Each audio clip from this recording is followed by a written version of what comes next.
So I'm back here at the old Civil War camp turned orphans home. It's about 6 in the morning. I just dropped off my son to corn detasseling, and I'm hoping to dig a few things up in the ground here that are worthwhile today. If not, at least I got out. But let's give it a shot here. We'll put the AT Pro to work. You know, one of the things I wanted to show you, had somebody ask me about my digging tools, but I really wanted to show you this probe. My father made these, and he essentially took a round wooden ball, and then he took a coin that I found, and he got that coin set into the top of it. Then he took a piece of brass stock, threaded it, and epoxied in a bushing into that thing. And then I use this as a probe to find, you know, my targets in the ground before I plug it and dig them out. So it's kind of a cool little probe, and the size of the ball makes it really comfortable in your hand, so you can use it a long time without it hurting your wrist or your palm or anything like that. It's just a really good probe. I recommend you get one if you don't have a probe. Make one. Okay, so my first target of the day, it's bouncing again between, say, penny and down to like where I'd expect to see a pull tab or whatever. So I'm going to dig it. Now, I put my probe in the ground and I'm hitting something down at about the right depth after I pinpoint, but we're going to pull it out of the ground and see. And not looking forward to the dig here because it's been a little dry and the ground is hard as a brick, so hopefully don't make too much of a mess getting this thing out of here. Well, let's see what happens. So I just dug up my first real target here this morning, and you know, the AT said it was about 6 inches in the ground. I dug it out and found it here in the pile. So I can already tell you from experience at this place that this is a button, and it's probably one of the buttons from one of the Civil War Orphans uniforms, and by the detail on it that I can see right now, I'm guessing it is an SO Home button, which stands for Soldiers Orphans Home. But I'm going to wait until I get it home to clean it up a little bit better, and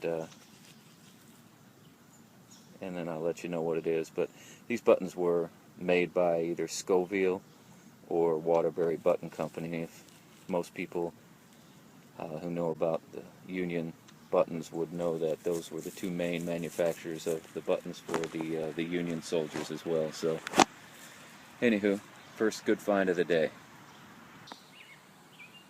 Well, this morning I'm trying a new spot. Well, it's not a new spot for me. I've been here many times before, but it's a public park now, actually a county park, and people camp here and whatnot. But right where I'm at here used to be a dairy farm in the late 1800s to early 1900s, and then the county road that used to run through what is now a lake, they turned into part of the park. So the house was torn down, and then this is now a picnic area. But I found a lot of nice milk, good for, you know, a quart of milk type tokens here, and some other things you'd expect to find at a farmhouse. So this is where I'm going to try today. So here's one of my finds, the old Schlitz can. So far I found a dog tag, 410 shotgun shell, a couple of pieces of a garden hose with the, you know, the brass pieces on the end. Typical stuff you'd find at a farmhouse. And then this, the crowning jewel, the Schlitz can. That'll go in the pouch and in the trash. So this one I like. It's giving me a kind of a, you know, it's bouncing around in the high coin range, but it pinpointed at about 6 inches. So I'm going to dig this one out and see what it looks like. Well, it wasn't anything fantastic. It's a kind of a, what is it, bent up piece of copper. Some parts have a nice green patina on it, so it's been there for a while. It's got these two little nubbies on it. I'm not sure what they're for, but I'm quite certain it's nothing of value, so I'll probably take it home and pry it open and see what it looks like. But kind of a wah, wah, wah moment. So my first good coin find of the day, and I think it's a 1907, let's see if I can get it focused, Indian head penny. One of my favorite coins to dig up, the Indian head. So any day I find an Indian head penny is a good day. The back's still pretty dirty. I'm not going to clean it up until I get home, but awesome find. So I don't care who you are, if you've been swinging a metal detector for a while, you get a little bit excited when you see one of these. This is the top of a mason jar.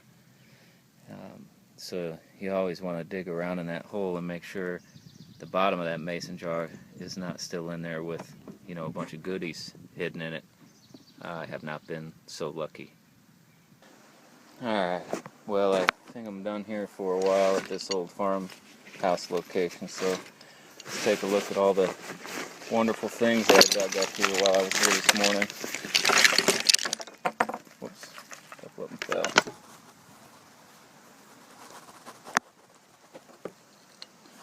So, what do I have here? Some kind of big old washer, piece of hose and some iron. Not sure what this piece is right here. It's got some decorative stuff on the bottom of it. It kind of looks like the bottom of a shotgun shell, but it does have some detail on there. This might be one to take and clean up just to be sure. So, Schlitz seem to be a popular thing here.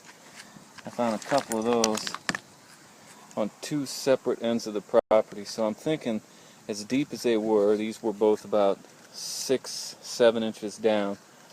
As deep as they were and where they were located, they probably, I'm thinking the farmer that lived here must have really enjoyed some Schlitz. But okay, so a couple hunks of aluminum, some unidentified pieces of iron. You see I dug every one of these. There's that mason jar, partial mason jar top, a couple of screw caps, Mountain Dew can, looks like a 7-Up can, unidentifiable hunks of iron, pieces of copper pipe. There's my 410 shotgun shell. There's some more junk. This one's kind of interesting. This is a washer, but it's got some color to it. It's a little shinier than galvanized. Junk. Looks like possibly the top of a salt shaker, maybe, or a talc shaker. New quarter. Some pieces of glass. There's a little dog tag I found. I don't think it's old, simply because it still has the iron piece on the top that would have held it to the chain, but I'm going to take it home and clean it up anyway. Then I found this little thing. I'm hoping it's a milk token. It's very light. The milk tokens here were made out of aluminum, so I'm thinking I'm going to clean it up and find out it might be one of those, although I do see some rust coming through. Yeah, I just put some water to it and definitely see some writing coming through if I can get it to focus.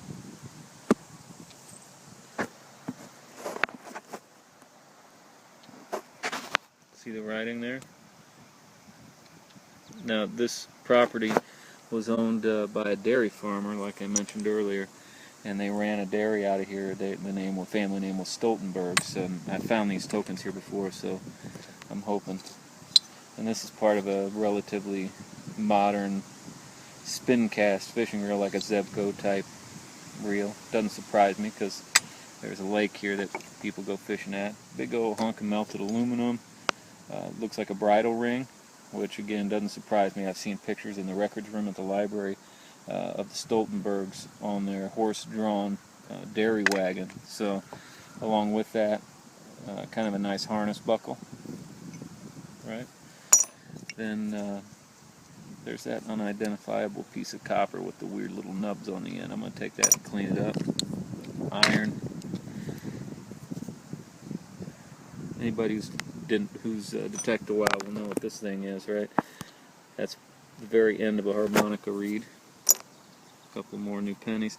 And then I pick up things like this too when I'm hunting, because it tells me that there's some age here. And this is a piece of pottery or something. I'm not sure what the whole word would have said or what the brand was, but I thought that was kind of neat. This looks like a rivet, like a leather rivet. And then you can see just the miscellaneous pieces of holy crap that I dug out of the ground here. This is a public place, so you're going to dig up mowed cans and screw caps and things like that. But here's some chunks of glass. When I find those in the holes when I'm digging, I'll pull those out too, so somebody else doesn't come schlepping along later and gouge their finger open like I've done in the past. Oh, and this one's kind of cool. This is a 1954 Iowa license plate tag, so they would have added these to the license plates for each year instead of the sticker that we use these days. But so that's it.